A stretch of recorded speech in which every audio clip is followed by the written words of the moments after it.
and welcome everyone. My name's Travis Gienger. I'm the grower of North America's largest pumpkin last year.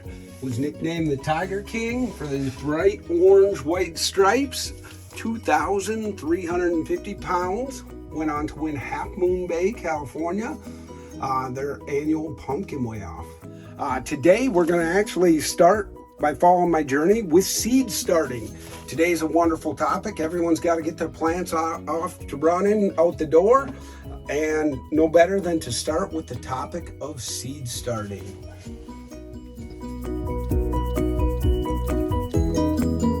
So one of the things I find that's really interesting is the fact that with social media now, you can follow the journey of these things from start to finish. And I like to share it. I like to share what I do. And I do things a lot differently than a lot of people.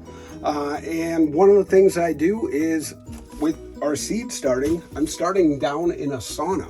It's most people think of a sauna as a dry, hot place, but this is a place where the cats won't attack your pumpkins. It's safe, and we can mimic the light with this natural LED here.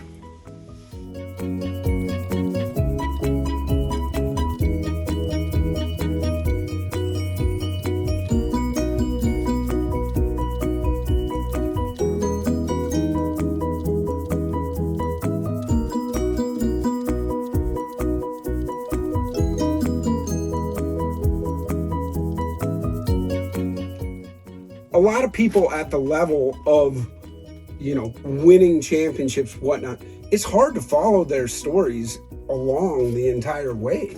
And one of the things I like to do is I like to share. I like to share how I did it. You can see that all 8 are up.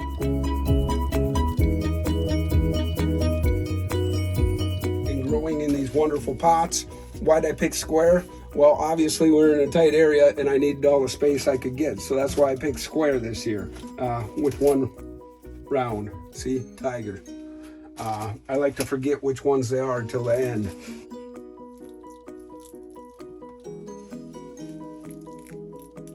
When do we start these things? It all really depends on what you're going for. If you're just going for a pumpkin to take a picture with the kids in October, whole different world. But if you're actually looking to be competitive, I like to push the season a little bit, and I think you really have to. These pumpkins naturally grow with a bell curve, and the longer we can grow them and keep them growing, the more weight they're going to have at the end. This year, I actually started on April 5th. Last year, to grow my 2,350 pounder, I started on April 11th. Now, come September 9th, I had frosts in the garden, and to be honest with you, if I had 5 more days, I don't know what my pumpkin would have weighed, but it would have weighed a lot more than 2,350. So I'm really trying to push that end of the growing season with getting out of the gate sooner. So here we are 4.5 days into the growing season. We started these Monday morning, and it is now Friday afternoon rather. And these are all now up. And I like to take the shell and it comes off just like that, but I help them come off, and you can see that they're starting to open, every one of them. Okay, so you can see how this seed's just about ready to pop out, and sometimes I move the soil right like that, and you can take and just pull that seed off like such, and then your plant will come out a little bit cleaner. It doesn't have to fight that seed coat to get off. It's very important not to wreck the green leaves when you're talking about removing the seed, especially if you've got a $300 seed and you go to break it and you break the cotyledons, you can snap your plant. Just like in a soybean field, the deer that eat the cotyledons, your soybean's done. So you got to be very careful not to do that. Seeds really only need, some moisture and some heat to grow.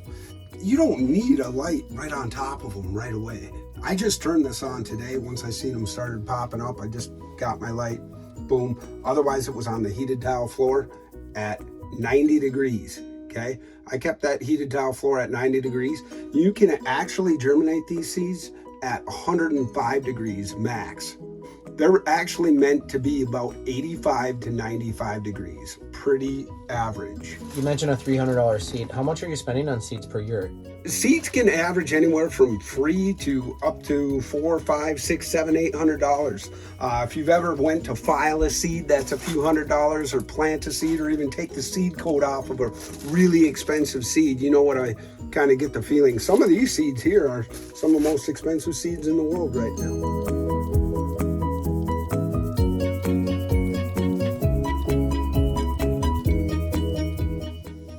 So when we start these pumpkin seeds, they're nice, big, thick seeds. What we can do is we can actually grab a fingernail clipper. You could go out to the garage and steal your husband's wood file. You could even steal your wife's nail file. I don't care what you do, but you want to file this edge down, okay, until it looks like...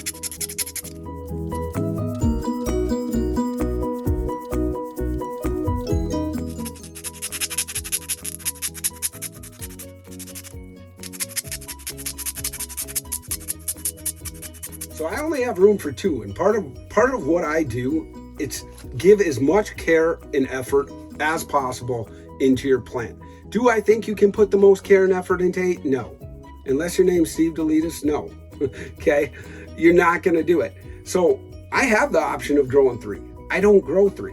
If you look at the weights last year, my last third was 500 and some odd pounds. I threw it out back, but that got me number 22 in the world for 3 pumpkins, okay? But one of the things that I like to do is only plant 2 plants, and then I give the utmost care to these plants.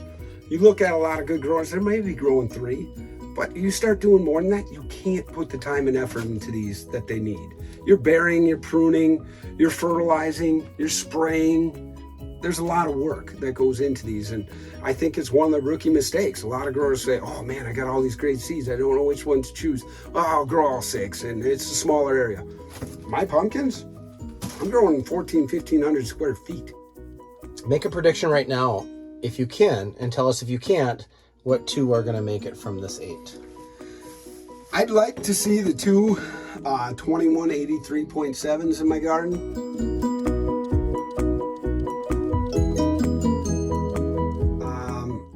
We'll see. I've got the 2552, and I also have 4 Tiger Kings started. Do I think the Tiger King could set the world record this year? I don't know that. I think it'll be some big pumpkins produced off of it. I think there'll be a lot of 22s, 23s. Do I think there'll be much more? I don't know. But I think it's a definite shot at a nice orange 2,000 pounder.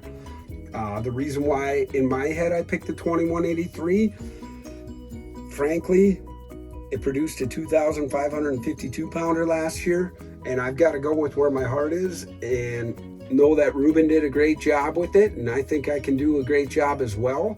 And when we're looking at trying to set the world record, really what it all boils down to is which one will do it. And if I had to pick the odds, it's the 2183.7. We're a ways off from it, but when will 2 of these make it to the garden? What day are you projecting? So one thing about starting seeds that everyone kind of forgets is you're trying to minimize this whole process. The less time in here, the better. Obviously, we're in Minnesota, so we're not going to be throwing these things out in the snow. But different climates have different weather, and we're trying to minimize the time indoors as much as possible, but yet let the ground temps catch up. I've always said the reason why I start early is because I can combat the early stages. What I can't combat is when my plant is 40 by 40 and I have to put a greenhouse over it and I'm getting frost every day. That's not going to happen, but I can combat a little 5-foot plant inside of a greenhouse. One of the things that I enjoy is actually watching others grow and some of their other tests. People get bored in the winter and they want to do wonderful germination tests and try out different potting soils. And one of the things I learned from Gary was this black gold all-purpose and black gold organic. You mix them 50-50, just put this in a pot, and then we modify it with a couple other things.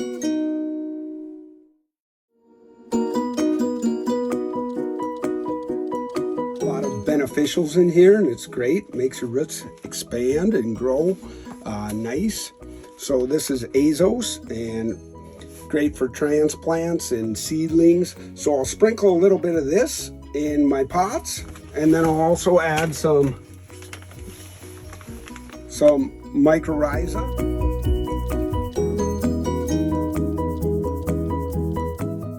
I'll also add some mycos. This is nitrogen fixing bacteria that'll colonize onto the roots, and then we can plant outside. I actually use quite a bit of this in my garden.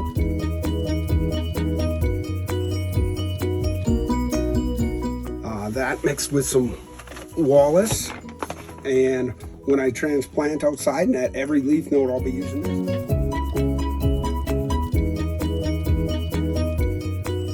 So I use these few things in this potting mix as well as Root Shield Plus.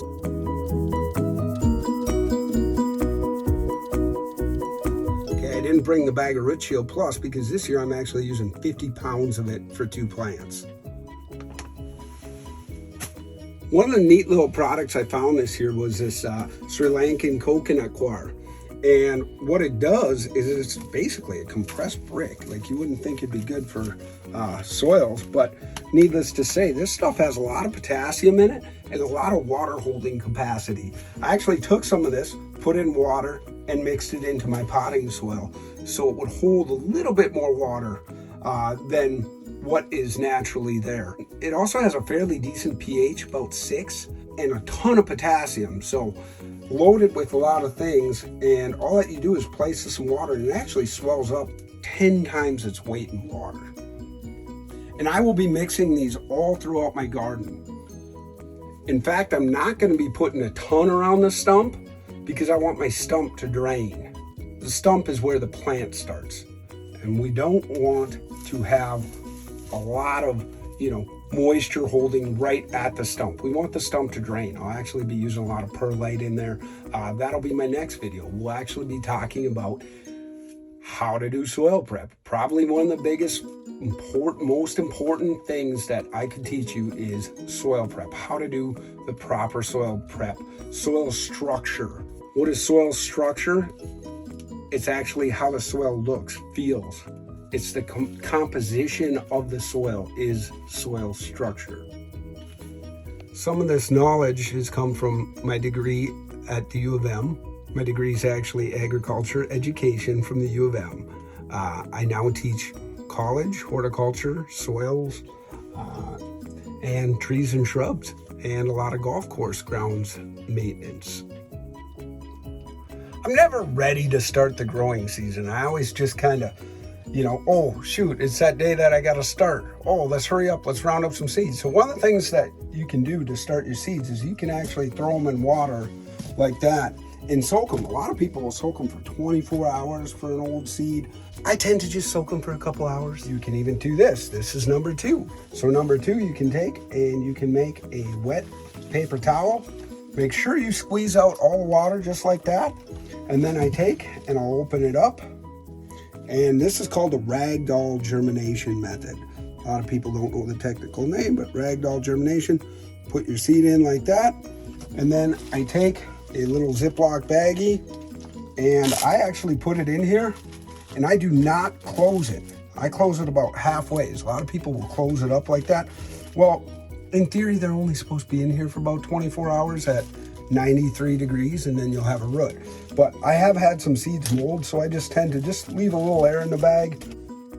This is my incubator. I've had this thing for about, quarter century, but needless to say, all I do is I take my seeds, throw it in an incubator. It's set at 93 degrees. I come back 24 to 48 hours, 9 times out of 10, I have a root on it. You also want to make sure your seeds don't dry out. You can cook them at that temperature. So sometimes I'll just check it and make sure.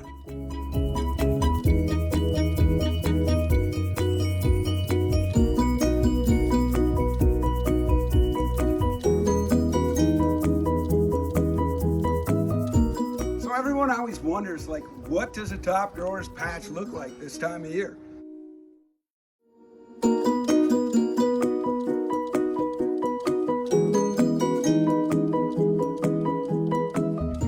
Soil prep right here. Last year I put about 60 yards of leaves and grass into the soil, and I dug it down about 3 feet deep. But a lot of you have your hoop houses up, everything's tilled, everything's just perfect. Your plants might even be already outside. I haven't done a thing, haven't touched it. I sent in a soil sample, that's it. Okay, so this is the leaves and grass that we're putting in. This is mostly leaves, this came late in the fall, but you can see how fine this stuff is. I actually get this stuff from my lawn service and they bring me it all the time. But I put a lot of this in. And one thing that people don't understand, and this we'll talk about next week with soil prep, but this is actually robbing some of the nitrogen from your patch. So we need to compensate for putting so much of this in, which is what I did last year. One of the things that kind of sets me apart is actually right here. Most of you have a completely tilled garden. Your hoop houses are out, weeks before. Here's mine, okay?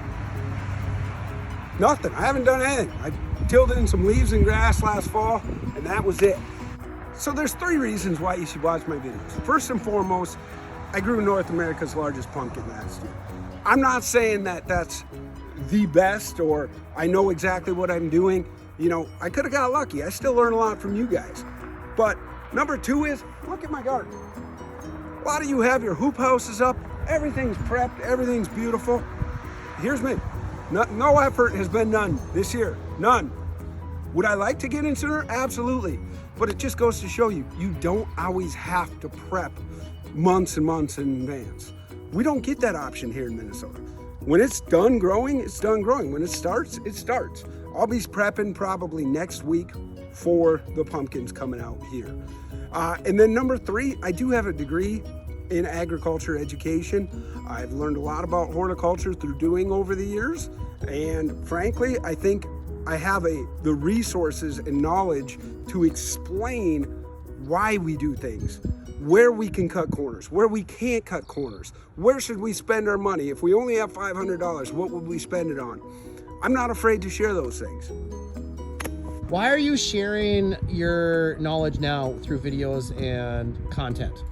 I think people are genuinely interested in what I'm doing and what a lot of growers are doing.